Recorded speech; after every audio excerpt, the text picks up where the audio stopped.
All right, so unfortunately, throughout the Joe Biden presidency, we have been repeatedly forced to talk about these corrupt motherfuckers, Joe Manchin and Sinema, amongst other conservative Democrats who are standing in the way of Joe Biden's agenda. They have been the primary blockade to Joe Biden's already pathetic and weak and watered down moderate Republican style agenda. And so even with the recent example that we just had with the January 6th commission, Joe Manchin still believes that there are noble Republicans who are going to come to Joe Biden's saving and actually vote for good pieces of legislation and work with Democrats in good faith. Of course, this is not true. There are no good Republicans who are actually working in good faith to try to pass good pieces of legislation. And so my advice to Joe Biden and Joe Manchin and the entire Democratic Party so far for the last couple months that he has been in office doing basically nothing is ignore the Republicans. Stop trying to work with the Republicans. It's your job not to compromise with corrupt members of Congress. It is your job to actually go and fight for the agenda that the American people support. And to do that, to actually accomplish that agenda, you're going to have to steamroll past the Republican Party, not try to capitulate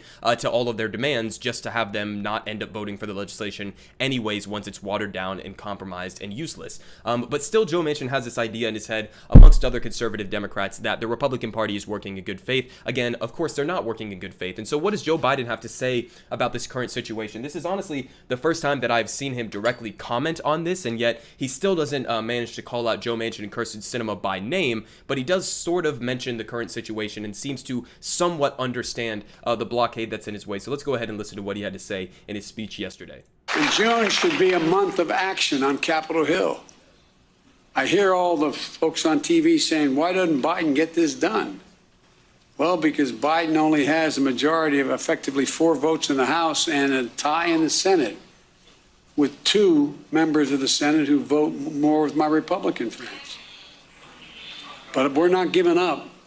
All right, so there's a lot of contradictory information in what he just said, okay? So the first thing that he says is that he's trying to work with these members of his own party. He has a very slim majority in the House that he is controlling over the House, and then a very obviously tied Senate, barely a majority, if you want to call it a majority, with a 50-50 even split, Kamala Harris being the tiebreaker. So he seems to generally understand the current political situation that he's in, and yet at the end there, when he says, well, we're not going to give up, he doesn't go into any details about how he's not going to give up. You just described the situation. You have Joe Manchin, Sinema, amongst other conservative Democrats that are not even willing to work with you in this capacity. They, like he just said, are more siding with the Republicans than the Democrats. So, okay, you're not giving up the fight.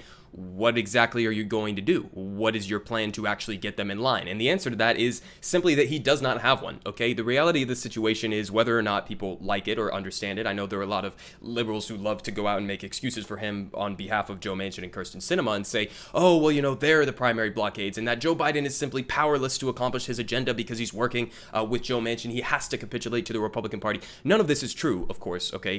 Joe Biden is the most powerful man in the world. He's the president of the United States. He has the ability to go out on national television as he just was in that speech. He has the ability to travel to any state that he wants to apply pressure on whoever he wants in whatever way he wants to. This is why it was so important when we were having these conversations in the Democratic primary to mention the fact that Bernie Sanders called himself that he was not only going to be the commander-in-chief, but he was also going to be the organizer-in-chief. And the reasoning behind that, of course, was, yes, of course, it was always going to be difficult to pass some of Bernie Sanders' agenda, but that's when you actually mobilize people. That's when you go out and you try to apply pressure on the people who are standing in the way of your agenda. And Joe Biden does not seem to be willing to do anything remotely close to that. And so that's the current situation that we have right now. Joe Biden, if you actually wanted to accomplish any of your agenda, which the main point of this is he really doesn't want to accomplish most of his agenda, okay, I talked about this in a video yesterday, is that Joe Biden would fight for these things if he actually wanted to pass them, right? If he wanted to pass the $15 minimum wage in the first COVID relief bill, he could have, okay? He could have.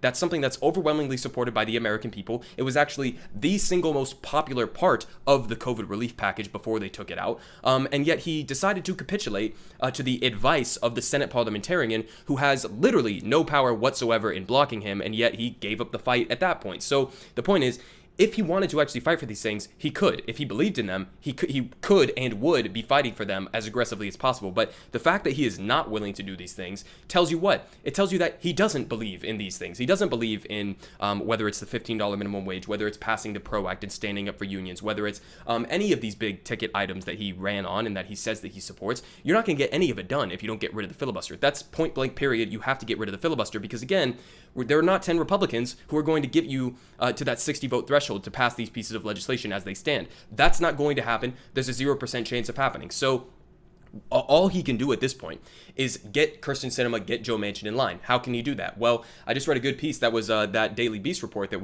I just put up on screen. I would link it down in the description below, where they were breaking down both of their mindsets, Kyrsten Sinema, Joe Manchin, but specifically Joe Manchin.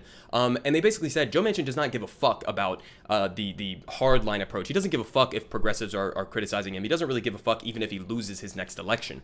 And so there's two different ways that you can go about applying pressure on these people. One, and I think this would better apply to Kyrsten Sinema, is you use the stick approach. Go campaign in Arizona, go give speeches in Arizona and say, this is what I want to do on infrastructure. I want to build new bridges. I want to repair your dilapidated roads. I want to build, schools. I want to have public college tuition free, et cetera, et cetera. All these things that he could be advocating for that the overwhelming majority of the American people support. And you go to her state and then you say, this is who is blocking that agenda. So call her office, protest her, mobilize against her, and put that pressure on her. You could use that stick approach with somebody like Kyrsten Sinema, who actually does care about maintaining her position of power. With somebody like Joe Manchin, who apparently does not care about maintaining his position of power and doesn't seem to be responsive to any criticisms from any direction unless it's coming from the Conservative Party, then what you could use is the carrot approach, okay? So I know this is a little bit difficult to understand, but these are actual like material things that he could be doing right now. He could go to Joe Manchin and listen, our political system is already built on bribery, okay? It just happens to